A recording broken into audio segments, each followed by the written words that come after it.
Hello everyone, আবার চলে এলাম আরেকটি নতুন ব্লগ নিয়ে। আজকে আমরা এসেছি চট্টগ্রামের সীতাকুণ্ড উপজেলার বাঁশবাড়িয়া নামক স্থানে অবস্থিত বাঁশবাড়িয়া সমুদ্র সৈকতে।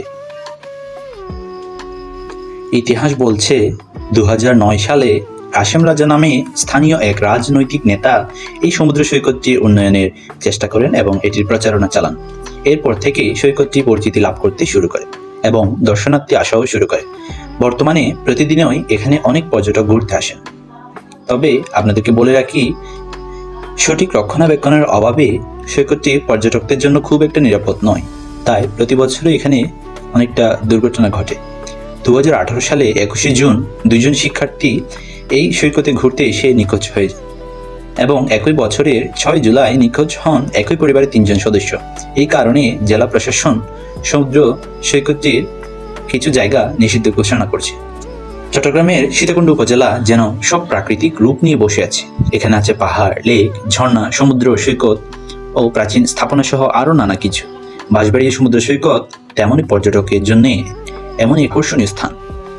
ঝাউ গাছের সারি, খোলামেলা পরিবেশ, জেগে ওঠা সবুজ ঘাসের চর, আছে পিকনিকের স্পট, সব মিলিয়ে বাঁশবাড়িয়া সমুদ্র সৈকত অপূর্ব সৌন্দর্য নিয়ে অপেক্ষা করছে তার দর্শনার্থীদের জন্য। বলে দিই, এখানে আপনারা কখন যাবেন। বাঁশবাড়িয়া সমুদ্র সৈকতের সব থেকে আকর্ষণীয় বিষয় হচ্ছে এখানকার সূর্যাস্ত দেখা। তাই দুপুরের পর বা বিকেলের আগে করে এই সময়টাতে এখানে যেতে পারেন। সেখানে আছে একটি লোহার ব্রিজ, যা দিয়ে আপনি হেঁটে যেতে পারবেন সমুদ্রের উপর দিয়ে। মূলত এটি সব থেকে বেশি আকর্ষিত করে পর্যটকদের। এছাড়া চাইলে স্পিড বোটে করে ঘুরে দেখতে পারবেন চারপাশ। শীতের সকালে গেলে সদ্য গাছ থেকে নামানো খেজুর রস খাওয়ার সুযোগ পাবেন, কিনতে চাইলে প্রতি লিটার খরচ পড়বে মাত্র 20 টাকা। আর সন্ধ্যার পরপরই ফিরে আসা উচিত, কারণ পরবর্তীতে ফিরে আসার গাড়ি পেতে সমস্যা হতে পারে। সব থেকে ভালো হয় সিএনজি রাত কয়টা পর্যন্ত চলাচল করে সেটা জেনে নেওয়া। বলে দিই, এখানে কিভাবে যাবেন। ঢাকা থেকে বাঁশবাড়িয়া সমুদ্র সৈকতে যেতে চাইলে চট্টগ্রামগামী যে কোনো বাসে করে আসতে পারেন। তবে আপনাকে নেমে যেতে হবে চট্টগ্রামের আগে সীতাকুণ্ডের বাঁশবাড়িয়া বাজারে।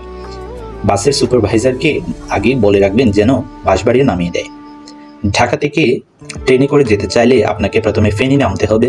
ফেনী মহিপাল থেকে বাসে সীতাকুণ্ড বাঁশবাড়ি যেতে হবে। এক্ষেত্রে ভাড়া 60, 70 বা 80 টাকা এবং 1 ঘন্টা সময় লাগতে পারে। বাঁশবাড়িয়া থেকে নেমে সেখানে লোকাল সিএনজি দিয়ে জনপ্রতি 20 বা 25 টাকা বা 30 টাকা সর্বোচ্চ দিয়ে যেতে পারবেন বাঁশবাড়িয়া সি বিচে। অথবা চট্টগ্রাম শহর থেকে যেতে চাইলে চট্টগ্রাম শহরের অলঙ্কার বা একেখান থেকে সীতাকুণ্ডে যাওয়ার যে কোনো বাস বা টেম্পোতে করে বাঁশবাড়িয়া বাজারে নামতে হবে। বাঁশবাড়িয়া বাজার পর্যন্ত ভাড়া নেবে 30 থেকে 40 টাকা। বাঁশবাড়িয়া বাজার থেকে বাঁশবাড়িয়া ঘাটে নামিয়ে দিতে সিএনজি ভাড়া জনপ্রতি 20 টাকা করে নেয়। চাইলে আপনারা সিএনজি রিজার্ভও নিতে পারেন। রিজার্ভ 200, 300 বা 400 এভাবে নিতে পারেন। বাঁশবাড়িয়ার পাশাপাশি আরেকটি সুন্দর সমুদ্র সৈকত রয়েছে, যেটির নাম হলো আকিলপুর সমুদ্র সৈকত। চট্টগ্রাম শহর থেকে 18 কিলোমিটার উত্তরে ও ছোট কুমিরা বাজার থেকে 1.5 কিলোমিটার পশ্চিমে আকিলপুর সমুদ্র সৈকত অবস্থিত। চট্টগ্রামে সীতাকুণ্ড উপজেলার নিমতলা গ্রামের পাশে এই সৈকতটি ছুটির দিনগুলোতে ভ্রমণ পিপাসুদের প্রিয় গন্তব্য হয়ে উঠেছে, যা স্থানীয়ভাবে কুমিরা সৈকত নামেও পরিচিত। শুক্রবার সহ ছুটির দিনগুলোতে যান্ত্রিকতা ভুলে এক পশলা শান্তির খোঁজে এই সৈকতে ভিড় জমায় অনেক মানুষ। সুনীল আকাশ, পাথরের বুকে আছড়ে পড়া ছোট ছোট ঢেউ আর সবুজে ঘেরা পরিবেশ। আখিলপুর সমুদ্র সৈকত আপনাকে দিবে প্রকৃতির সান্নিধ্য, প্রশান্তির অনুভূতি। আখিলপুর সমুদ্র সৈকত একটি নিখুঁত ভ্রমণ গন্তব্য। ঢেউয়ের শব্দ আর সবুজ প্রকৃতির স্নিগ্ধতায় মুগ্ধ হতে আপনার পরবর্তী গন্তব্য হোক আখিলপুর সমুদ্র সৈকত।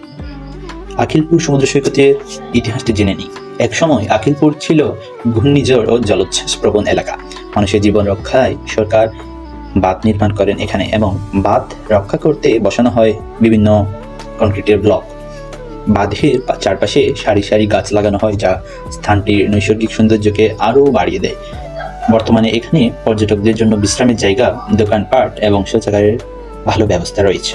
এই উদ্যোগগুলো আকিলপুরকে একটি আকর্ষণীয় ভ্রমণ স্থান হিসেবে গড়ে তুলেছে।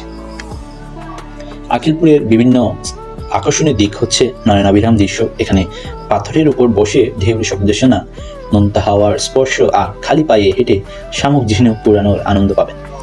এবং এটি পর্যটন বান্ধব সুযোগ এবং সৌন্দর্যের আধার এবং চারপাশে সবুজ পরিবেশ ও সাগরের দৃশ্য মিলে একটি সুন্দর ভ্রমণের অভিজ্ঞতা দেয়।